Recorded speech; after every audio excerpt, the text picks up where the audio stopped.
রাজ্যে বিজেপি কর্মী সমর্থকদের ওপর হামলার ঘটনায় উদ্বেগ। জিবি হাসপাতালে আহতদের দেখতে চান মুখ্যমন্ত্রী ডক্টর মানিক সাহা। কঠোর ব্যবস্থা নেবেন বলে ঘোষণা দেন তিনি। ভিত্তিহীন রাজনৈতিক উত্তেজনা এবং সংঘর্ষের ধারাবাহিক ঘটনার প্রেক্ষিতে ত্রিপুরার বিভিন্ন জেলায় সম্প্রতি বিজেপি কর্মী এবং সমর্থক আহত হওয়ার খবর মিলছে। এই ঘটনাগুলোর মধ্যে সবচেয়ে তীব্র চাঞ্চল্য সৃষ্টিকারী ঘটনার পর মুখ্যমন্ত্রী ডক্টর মানিক সাহা জিবি হাসপাতালে গুরুতর আহতরা চিকিৎসাধীন রয়েছেন তাদের দেখতে এবং এই ধরনের সহিংসতাকে ডেমোক্রেটিক এবং নিন্দনীয় বলে কটূক্তি করেন। তিনি দোষীদের বিরুদ্ধে কঠোর পুলিশি ব্যবস্থা নেবার নির্দেশ দিয়েছেন এবং আহতদের পূর্ণ চিকিৎসা নিশ্চিত করার নির্দেশও দিয়েছেন। পুলিশি পদক্ষেপ এবং মামলা নামা একটি বিশেষ ঘটনায় আশারামবাড়ি ঘটনায় গ্রেফতার এবং মামলার দায়ের হয়েছিল।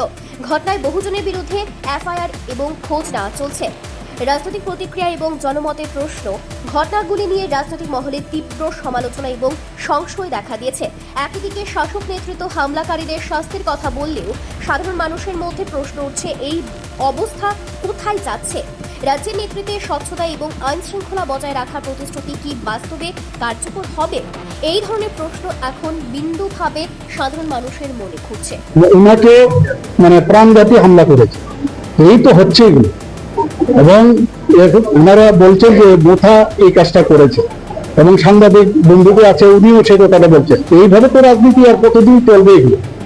এবং আইনের পথে চলবে, আগে আমি বলেছি। এবং আইনের ধরা জালে যখন আটকাবে সব, তখন কিন্তু কেউ কাউকে বাঁচাতে পারবে।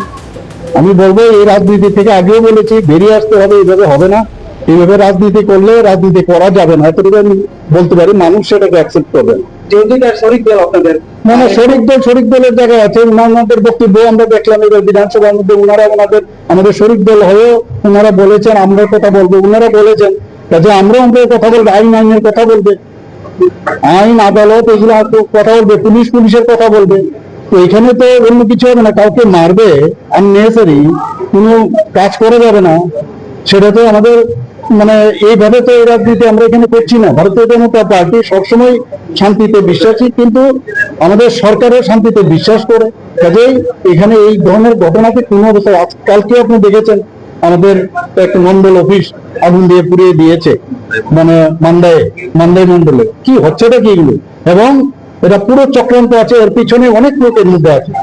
কাজেই এই অবস্থার মধ্যে আমি বলবো যে আইনের পথে আমরা চলবো। আমাদের সরকার সেই চিন্তা ভাবনা আমরা অলরেডি ডিসিশন নিয়েছি, সেইভাবে আমরা এই বিষয়ে কি উত্তর করতে না, এগুলো তো নিশ্চয়ই যাবে, যাচ্ছেও। আজকে তো মিডিয়ার দৌলতে সবাই জানছে, সবাই দেখছে এগুলো। এবং এগুলোর একটা শেষ আর আলটিমেটলি হবে, মানুষ সেগুলোকে কোনো অবস্থায় অ্যাকসেপ্ট করবে।